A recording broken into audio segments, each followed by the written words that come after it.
Hello and welcome back to Rage Gaming and welcome to Baldurs Gate 3. With the PlayStation release of the game, we have many new players who can finally play. And with that, we thought a video dedicated to some of the best, most important things to not miss in Act 1 might be helpful, but an updated list about a variety of sure gamey stuff like permanent buffs, but also really useful things like an extra summon for the playthrough, weird NPCs that I completely missed, things that actually have follow-ups in the later acts. So whether you're new or have been playing since the PC release, this video should provide some interesting things to consider and maybe avoid missing. So let's get started. Let's kick this video off with two really interesting and useful things that I missed originally myself: a potent and horrifying necromancer book that leads to a unique spell, and a permanent summon that would have been really useful. We'll start with the easier thing, the summon. It comes with its own invisibility, allowing you to reach places and things you wouldn't be able to this early on. Shovel is said familiar though, and to get him you either have a caster learn the scroll for the summon, or you could respec your character to have one of those caster levels and then spec back, but it works well to just give Shovel to Gale, for example. This is found under the Blighted Village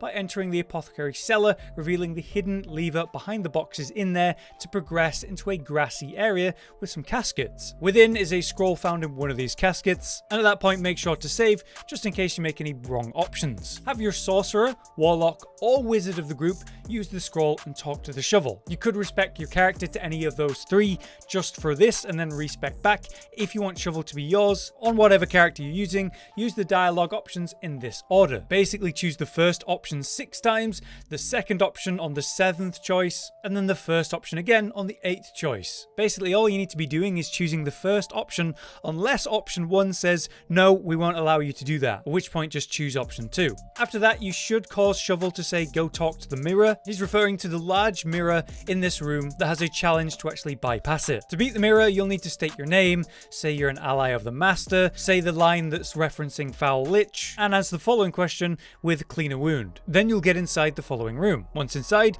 you can now speak to Shovel again, using the caster that you actually interacted Shovel with originally. Shovel will call you an insulting name, but reward that character with the spell, Find Familiar Cheeky Quasit. If you had respec temporarily, you should be able to spec back now and keep the summon despite that change, but either way you have the little summon, can be a distraction, a meat shield in combat, or a stealthy, very useful invisible thief, whatever you like. But there's of course more to this necromancer den. There's a really cool necromancer book with a horrible cover here you won't want to miss. This one allows you to long-term learn a very powerful necromancer summon spell, which if you're going down that kind of route, you certainly want. This is another thing I completely missed. So also in the necromancer's secret lair that we just covered for the summon minion is a weird book. To find it, you need to be in the room post mirror, and we need to pick up the rusted key that's in this room. There's a trap on the left side of the room to disarm, and then we can use the key to unlock the door. Within, we can then loot the book from the altar, which, you know, it's a good idea to pick this up using Gale or someone with kind of wizard related aspects. You're also going to need higher wisdom for this in general. To open the necromancer book, you're going to need the dark amethyst, which is found in the Whispering Depths. That's under the Blighted Village as well, enterable by the well in the middle of the Blighted Village or via the blacksmith cellar, whichever you prefer. At the end of that underground section with all the spiders is a boss fight with a level 5 spider, which when defeated allows you to pick up the dark amethyst. Using that we can open the necromancer book, and then we need to pass 3 wisdom checks to read and understand it. It's going to be a DC 10, then a 15, then a 20 check, so you want to be prepared. If you fail, the book's going to close forever, so you might want to wait until you have higher wisdom, or you could like save and reload until you achieve it. Having successfully read the book, it'll come back up much later in the game in Act 3. Basically, whoever successfully reads the book can now decipher runic symbols. And when you much later on in Act 3 follow Gale's storyline with Sorcery's Sundries, you can go into that building's vault and find a codex. And the person that can understand runic symbols can then learn from that book, which will then give you the danse macabre spell, which is what lets you summon ghouls. So if you go in for a necromancer vibe, this book and learning the runic symbols and all that is definitely going to be worth it. Now here's another thing that I completely missed myself. It's actually called the Thieves' Den, but then becomes a Thieves' Guild later in Act 3. In the Druid's Grove or the Emerald Grove, you'll find a young tiefling who sells a few items and wants to show you an interesting trick with a ring. Turns out that ring trick is more of a distraction for them to try to steal from you, but the child that tried to steal from you, you should let them go and treat them well. When they run away, you'll see that behind this merchant, it's kind of a hidden cave entrance that you can only fit in if you're small. You could change into a smaller race using, say, disguise disguise self, or use an animal form or a summon. But within that cave is the Den of Thieves. It's a bunch of young tieflings who like to steal. But you'll just be kicked out if you haven't done something nice for the kids, or if you upset the girl who tried to rob you. To make them like you, there's multiple options. You could save the child who stole a locket, or save Merkin down in the Secluded Cove. The Secluded Cove is found by heading out of the main Druid Circle area down at the bottom, heading northeast from there, which is an area I completely missed myself. Down by the water you find Merkin, who is enchanted by harpies. If you defeat them and save Merkin, you can now return to the Thieves' Den and they'll like you. Speak with Moll, the one who's in charge. Depending on your progress, you'll be asked to help them steal the Druid's idol, which is probably not worth doing. There's a lot of negative consequences there, but if you progress the main events without spoilers, you can speak to them about their future plans. And you'll learn that they're planning to get a proper hideout in Baldurs Gate in the future. And if you invest, meaning give them a bit of gold, they'll much appreciate it and tell you to go find them later on. In Act 3, you should be able to find Moll in the guild hall when you reach the lower city. It's something I completely missed myself, so you might want to be aware of it. Moving on, how about the earliest legendary weapon you can get in the game? The Silver Sword of the Astral Plane, which is something I've talked about a couple times recently, so I'll be short in this video. This legendary weapon is ideally used by a Gith because the passives trigger and it powers up the weapon in a variety of ways. You could use a spell like Disguise Self to become a Gith temporarily to get the buffs anyway, or just give it to a Gith in your party like Lae'zel. To get it in Act 1 though, you need to make Voss, the weapon's owner, drop it somehow.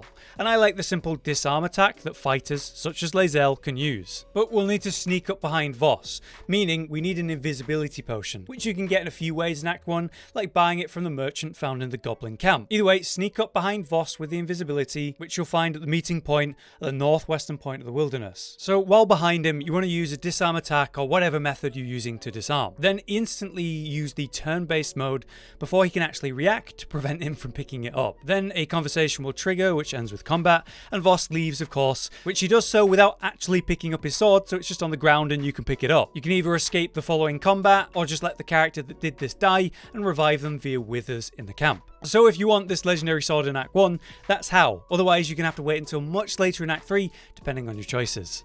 Next up, we have a couple things tied to the Goblin Camp, aka the Shattered Sanctum. First up, we have a permanent buff, the Loviatar's Love buff. Ideal for a character that's taking consistent damage because it triggers when they're low health. When the character with this buff has 30% hit points or less, you gain +2 to attack rolls and wisdom saving throws for 3 turns. To get it, you'll need to speak with Abhidurek, who is in his own room on the east side of the entrance chamber of the Goblin Camp. By being generally positive to the strange things that he says, he'll offer to alleviate your pain, basically meaning abuse you. I, and I'm sure many other players, chose not to let the strange man happily hurt us, but if you want the buff, you probably should. To get it though, you're going to need to overcome 3 dice checks involved, choosing whatever works best for you. Intimidation is the safest, because some of the options will have you leave the encounter and you don't want to do that. Beat the 3 roll checks though, and then tell him that you enjoyed that or it was interesting. Just don't say you could have hit harder or leave. With that, the character who went through that ordeal will get the permanent buff. Speaking on permanent buffs then, there's another one right here,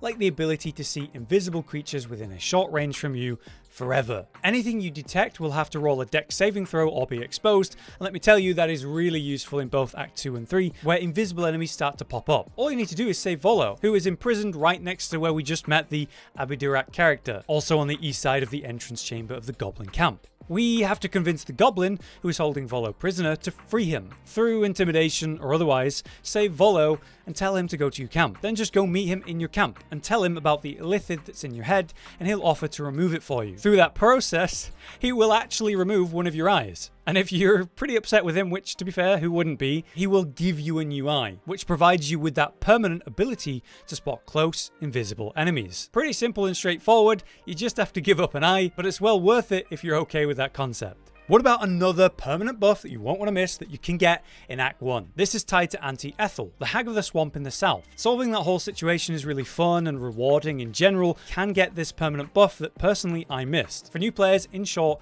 you're trying to save the kidnapped girl, Mayrina, and the hag isn't really going to let her go, so we have to fight her. The permanent buff comes from her hair, which she actually offers you if you let the hag live. Personally, I just killed her before she ever gave me that option. Maybe you did too. She offers you a literal +1 ability point permanently for letting her go, which is crazy good. You could pick one of your main stats to increase by 1, which is wonderful. Basically, you put her to low health, roughly 10% or less, but then don't kill her. Let the turn order progress until it's the real Ethel's turn, now she's very low, and she'll start begging. She wants to live and she offers you the hair buff in exchange, but she also wants to keep the girl you're trying to save. If you succeed the intimidation check, you can save the girl and get the hair while letting Ethel escape. This is very much worth the effort though, because Mayrina will return in Act 3 with her own cool storyline, again to do with Ethel. It has some fantastic items, so you want to save her. And you come away with this with a +1 ability point, which is no small thing.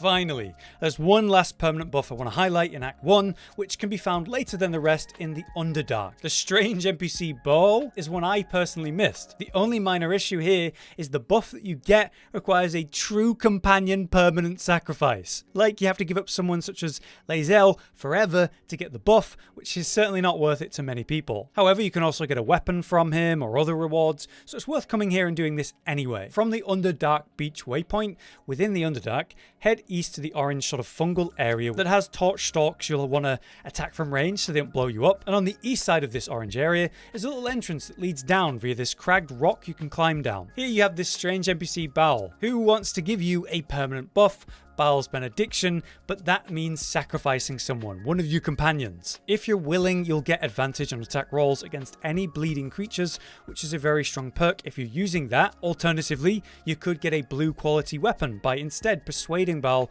to give you his sickle, using it in his name. The sickle is a D24 weapon, and it has its own buff, providing extra damage to bleeding enemies. Finally, you can simply kill Booal and claim the loot and the funny reaction of the fish people. So it's up to you how you go about this. There's 3 main options. But there you have it, a pile of useful and interesting things to know about in Act 1, some of which I missed in my own first playthrough, like the book or the weird guy in the Underdark. If you guys know anything else that would really benefit new players that you would do in, say, Act 1 or Act 2 that affects Act 3, maybe drop it in the comments. You might help someone. For now though, I've been Hollow, you've been you, thank you for watching, we'll see you next time.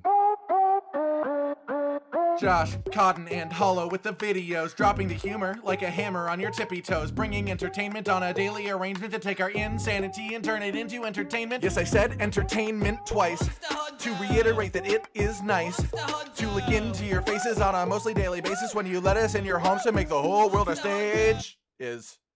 Goodbye.